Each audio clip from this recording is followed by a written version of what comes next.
você se satisfaz com aquilo que você conquista, que você tem, com um objeto, né? Falta algo ao desejo, falta um objeto. E o desejo se torna mais sujeito quando ele se estrutura a partir de um modo normal, normativo de se relacionar em sociedade. Então, esse sujeito do desejo, que busca o objeto do desejo, que se torna competente para obter o objeto do desejo, né? Ele se empodera. Ele se empodera. O poder é potência? Não. Onde há poder, tem impotência. Toda vez que você investe o poder, a impotência está aumentando atrás. É que nem a acumulação. Se aumenta a acumulação do capital, pode ter certeza que a miséria também está aumentando numa proporção muito maior. Então, é preciso fundamentalmente distinguir poder e potência. Spinoza distinguia já.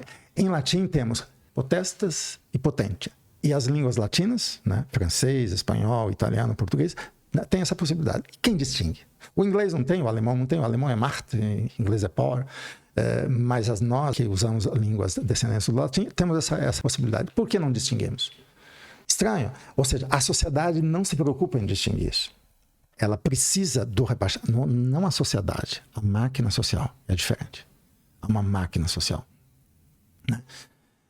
Que máquina social? Então, você diz, lá atrás, o que te levou a isso, aquilo e tá. Sempre essa coisa. Tem alguma coisa do modo de se relacionar humano que forma uma maquinação humana que deforma um pouco o que é a natureza nela mesma, o que é a vida nela mesma, o que a vida pode, reduz a nossa vida. Então, essa crítica, esse olhar crítico ao social, a uma máquina social. Então, existe uma máquina social e no capitalismo isso é fundante, não existe capitalismo sem rebaixamento da vida, sem separação da vida do que ela pode, não existe. Tá? Então, esse é o processo que investe numa dupla captura humana. A gente precisa entender, né, o que a gente chama de comum. Né? Eu não sou adepto do socialismo tal como se praticou ou do comunismo tal como se idealiza. Né?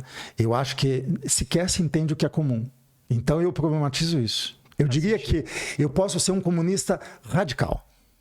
Posso ser um comunista radical. E também é um falso problema ser ou não ser, entendeu? Porque não é isso que me interessa, porque daí começa a virar disputa ideológica. Claro que me interessa um pouco quando entra o nazismo, fascismo, sionismo, coisas assim que, sabe, eu realmente me levanto contra e falo e ataco. A gente tem que ser combativo, a gente não pode ser covarde. O que está acontecendo em Gaza, cara? Que escândalo isso. Sabe, depois do Holocausto, sabe, tá aí na frente de todos nós. E a gente não consegue fazer. O que a gente consegue fazer com isso? Né? Não é só Gaza, mas Gaza é um olho que está, né?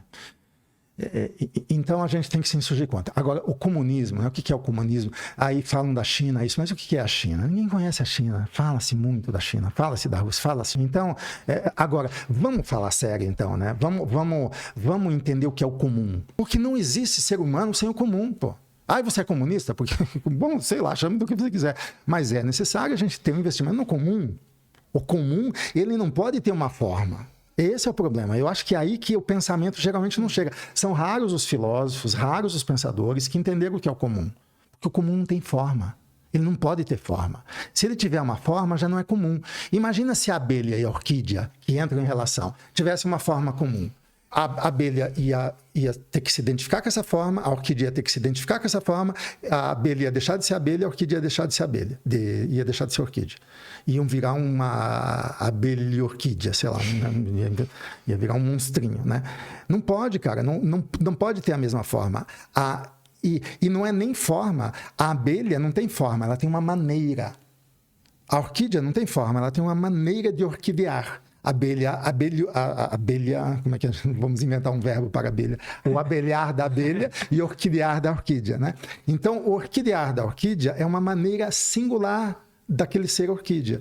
O abelhar da abelha é uma maneira singular. Só que a orquídea, quando encontra a abelha, ela vai ter um devir abelha de si. Ela não vai imitar a abelha, ela não vai se identificar a abelha, ela não vai fazer como a abelha, ela vai se modificar de modo único, de modo orquideante, na relação com a abelha. A abelha, a mesma coisa. Ela vai abelhar na relação com a orquídea. Vai haver um devir orquídea da abelha? Vai. Mas esse devir orquídea da abelha, essa diferenciação da abelha na relação com a orquídea, né, um modo da abelha se tornar diferente dela mesma e não dela imitar a orquídea ou de se identificar com a orquídea. Entende? Então, o comum é o quê? É aquilo, é um plano comum de encontros que não pode ter forma, porque se tivesse forma, a abelha ia ter que entrar nessa forma e a orquídea ia ter que entrar nessa forma. Não, é uma afirmação de seja lá o que for. É uma afirmação daquilo que diferencia a potência da abelha e aquilo que diferencia a potência da orquídea.